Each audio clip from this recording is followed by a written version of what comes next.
Okay, we're back. I'm going to go over the adjustable hitch bar configuration right now, but what I'd like to do first is go over what you're supposed to get with this. So you're going to have two components for the hitch bar setup. It's going to be the hitch side, which is going to be that goes into the hitch itself, and then the receiver side, which goes into your vehicle. It comes standard with the 2-inch. If you choose the 2.5, you get the 2.5-inch. If you choose the 3-inch, you get the 3-inch. That's going to be for bigger sized receivers on your truck. That's that number, okay? But it comes standard with the 2-inch. So if you don't choose one, it's coming with the 2-inch. So you're going to get 3 of these 5/8 bolts right here.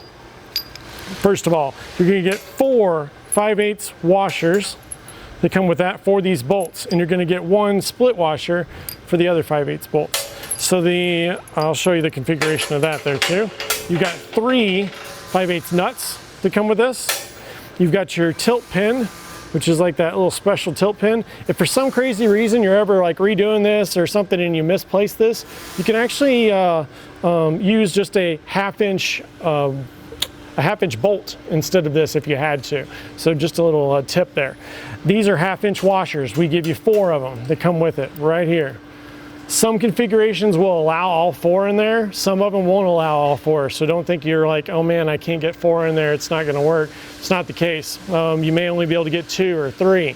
You also can supplement smaller washers as far as thickness is concerned. So if you need to get a little bit extra of that tilt in there to get some more weight distribution, you're wanting to give a little bit more flexibility with your jacks, you can do that. But this, for the most part, is perfectly fine. You should only need these guys here.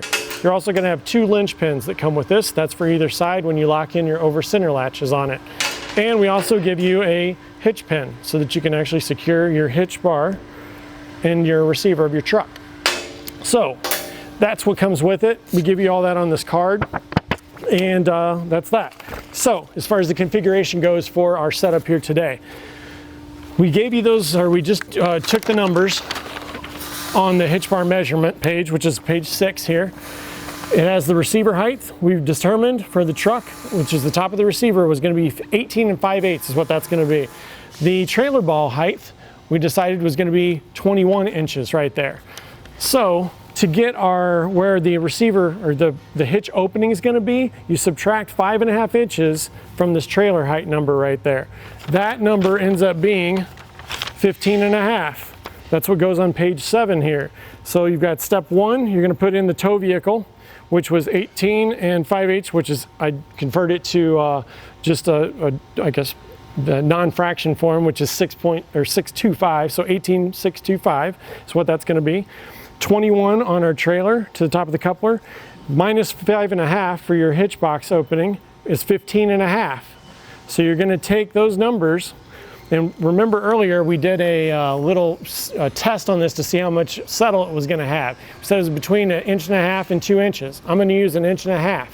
So what I'm going to do is take that, again, this is if you've already got how much squat, or you know how much squat you're going to have. You can take that off of this tow vehicle number because you know your back end's going to set at least that far on this, right, without weight distribution. So I'm taking that 1.5 inches off of that. It leaves me with 17.125, okay? So hopefully I don't get you confused on this math because I'm already confusing myself. So we take 17.125 less 15.5. That gets us how much drop we're going to need, which is 1.625.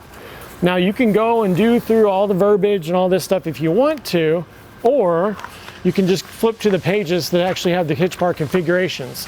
So if you've got a drop, or your hitch bar height is going to be less, your receiver height is going to be actually more than where your hitch is going to set, then it's going to be a drop. So it's dropping down to fit into that hitch bar part. So we've got those numbers right here. So you just look at them and see. On page 11 it shows 0 to 1 inch difference. We're at 1.625. We're going to go to the next one down, which is 1 to 2.5 inch difference. That's what we're going to configure this bar to, is that. And then we'll hope that we're pretty close. The cool thing is, you know what, if not, you can still get this thing completely done. Even if you get this thing on there and you're like, oh my gosh, my math can't be right because it's sitting too close to the ground or something, just go ahead and complete your install, and you can always reconfigure this super easy. It's only these 3 bolts to do that. So let's go ahead and do that. I'm going to configure this bar to the 1 to 2.5 inch difference.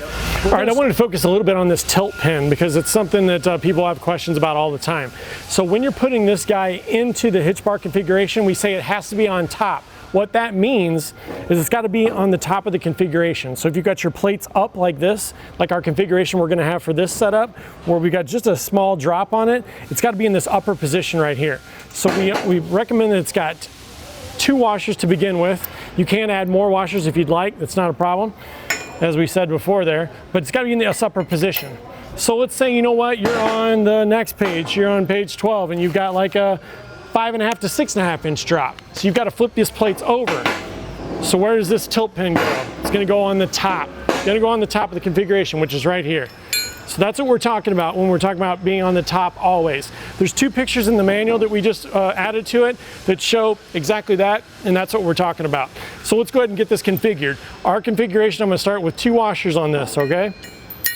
So with that, we're going to put this guy in. It's easier if you tilt this on its side. It may be a little more difficult for you guys to see, but we're going to go ahead and do that. And you're going to start with, see if I can get this together enough so that you guys can still see what I'm doing. Yep, I can. All right, you're going to take one of these 5/8 bolts right here, go into the pivot bolt. It's always the second from the top. Always the second from the top, all right? Pivot bolt. This one has a split washer on it, on the other side, nut side. So let's get that guy in there, maybe. Like I said, it's not this difficult, but I'm tilting it on its side. Then we're gonna do the other 2 right here. So you got the washer on one side, goes through. Washer on one side, always at the very bottom, the very top of the hitch bar configuration, like that. Let's spin this dude around. So we've got our pivot bolt right here. We're going to do our split washer on that guy. Second from the top, or second from the bottom. Sorry, second from the bottom. Let's screw that guy on there. These get washers. Nuts. Now, I do not torque this thing down right now because you know what? My math may be wrong. I may have to do some changing around. So I'm not going to get this to 200 foot-pounds yet. But I will show you in the next segment here how you can easily do that on your pickup without having to like go too crazy with like holding it and stuff, because we ultimately want to make sure that that tilt pin is nice and tight against this piece right here so that there's no slop at all, okay? So that's really the catch there. And give us just a sec. We're going to get all set up over here, and we'll show you how this thing goes in to the truck and how you tighten it up from there. Thanks.